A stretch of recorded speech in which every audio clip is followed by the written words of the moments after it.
the ultimate goal that these people have in mind is the goal to create a one-world government run by the banking industry, run by the bankers, and they're doing it in sections. The European currency, the euro, and the European Constitution is one part of it. Now they're trying to do it in America with the North American Union, right? And they want to create a new currency called the Amero, right?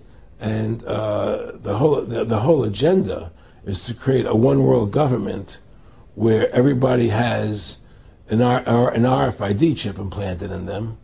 All money is to be in those chips, right? There'll be no more cash. And this is given me straight from Rockefeller himself. This is what they want to accomplish. And all money will be in your chips. And so instead of having cash, anytime you have money in your chip, they can take out whatever they want to take out whenever they want to. If they say you owe us this much money in taxes, they just deduct it out of your chip digitally. Total control. Total control. And if you're like me or you, and you're protesting what they're doing, they can just turn off your chip. And you have nothing. You can't buy food.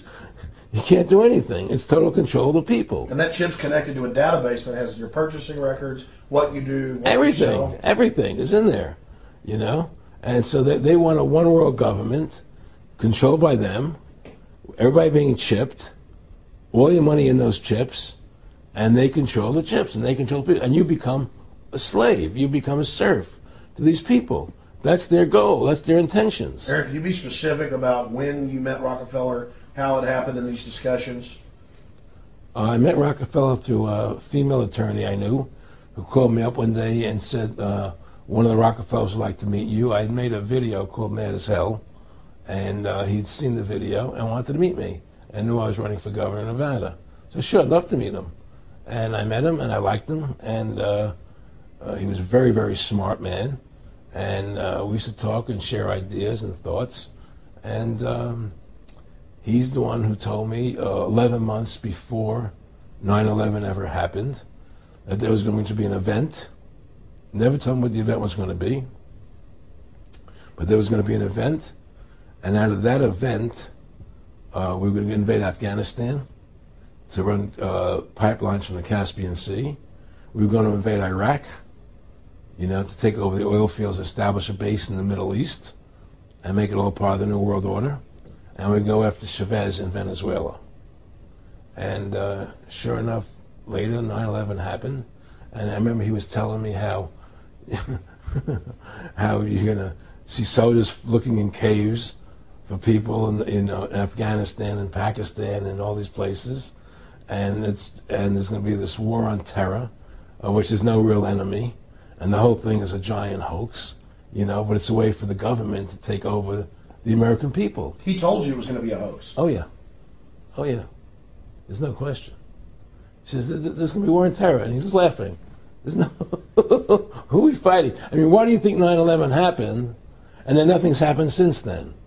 Do you think that our security is so great here that these people who pulled off 9/11, who were able to, can't knock down another plane? Come on, it's ridiculous. 9/11 was done by people in our own government and our own banking system to perpetuate the fear of the American people into subordinating themselves to anything the government wants them to do. That's what it's about, and to create this war, this endless war on terror. And that's why and that was the first lie. And the next lie was going into Iraq, you know, to get Saddam Hussein out with his weapons of mass destruction. That was the next lie. Now, specifically, this was a little over 6 years ago. This was 11 months before 9/11. Yeah. And Nick Rockefeller, who's a lawyer, he's become your friend over the previous years, and he's saying to you that there's going to be this big event, and then out of that we're going to have a war on terror, and it's just going to go on and on. Right. An endless war on terror without any real enemy. That you can never, so you can never define a winner. And did he say that it's going to be perfect because you can't define an enemy? It just goes on and on? Yeah, because you can't define a winner. There's no one to beat, so it goes on and on forever. And they can do whatever they want. They scared the hell out of the American public. Look, this whole war on terror is a fraud. It's a farce. It's very difficult to say it out loud because people are intimidated against saying it Because if you say it, they want to make you into a nutcase. But the truth has to come out. That's why I'm doing this interview. The fact of the matter happens to be that the whole war on terror is a fraud. It's a farce. Yet there's a war going on in Iraq because we invaded Iraq. And people over there fighting, you know. But the war on terror, that's a joke, you know. And until we discover what really happened on 9/11 and who was responsible for 9/11, because that's where the war on terror emanates from. That's where it comes from. It was 9/11 that allowed this war on terror to begin. And until we get to the bottom root of 9/11, the truth of 9/11, we'll never know about the war on terror. Aaron, you said that he was, and I think it's important, and I know this about the Rockefellers from Dr. Dennis Cuddy and many others who literally, you'll be 20 years old in a lunch line at college, and no, there's David Rockefeller. And here's here. I mean, they're experts at recruiting and getting what they call players, and that clearly he was. I mean, I want to make it specific and just get you to reiterate what you said last night about you got 30% of the vote. You were having an effect. You made mad as hell. They knew that you'd started the Constitution Party. Yeah. They knew that you were somebody who was taking action and getting things done. You'd already made some big films, had a lot of other successes. Right. So they were trying to recruit you, and didn't it come down to the point of, hey, we are here to recruit you, and don't worry, your chip's going to say, don't mess with us. You know, this guy's don't touch. Yeah, yes, that did happen. I was definitely being recruited, but it's more subtle than that. Well, in your words, just go through the process, and then what he said. Well, what it is remember, we were friends, and we used to go to my house a lot. We'd have dinner, we'd talk, and he'd tell me about business investments, how you get involved in, you know, or they would help me with this business investment or that business investment. And was I interested in joining the Council on Foreign Relations? You know, I would have to get a letter to join them, but was I interested in that? And, you know, just stuff, you know, leading you on.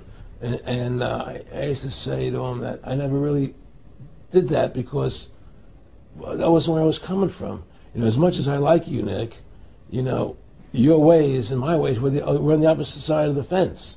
You know, I don't believe in enslaving people, you know, and he would come back with, oh, I do? Or? Well, it would be more like, you know. It's better for them. Well, it's more like, you know,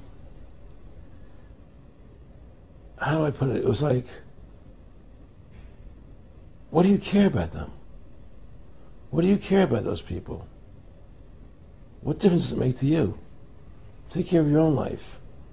Do the best you can for you and your family. What do the rest of the people mean to you? They don't mean anything to you. They're just serfs. They're just people. You know, it was just a lack of caring, you know, and that's just not who I was. It was just sort of like cold, you know. It was just like cold, you know. And I used to say to him, what's the point of all this? You have all the money in the world you need. You have all the power you need. What's the point?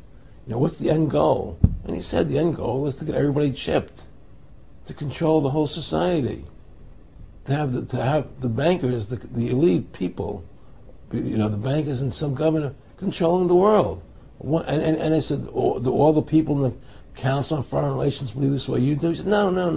You know, most of them believe they're doing the right thing. A lot of them believe it's better off being socialistic. You know, we have to convince people that that socialism is really capitalism. Because America's becoming a socialist country. It's a communist country today. Well, one of the things they told me was that he was at the house one night, and we were talking, and he started laughing. He said, Aaron, what do you think women's liberation was about? And I said, I had pretty conventional thinking about it at that point. I said, I think it's about women having the right to work, getting equal pay with men, just like they won the right to vote, you know? And he started to laugh. He said, you're an idiot. And I said, why am I an idiot? He said, let me tell you what that was about. We, the Rockefellers, funded that. We funded Women's Lib, you know? And we're the ones who got all over the newspapers and television, the Rockefeller Foundation. He says, and you want to know why? He said, there were two primary reasons. And one reason was we couldn't tax half the population before Women's Lib. And the second reason was, now we get the kids in school at an early age. We can indoctrinate the kids how to think. It breaks up their family. The kids start looking at the state as the family, as the school, as the officials, as their family, not as the parents teaching them. And so those are the two primary reasons for women's lib, which I thought up to that point was a noble thing. You know, when I saw their intentions behind it, where they were coming from when they created it, the thought of it, I saw the evil behind what I thought was a noble adventure.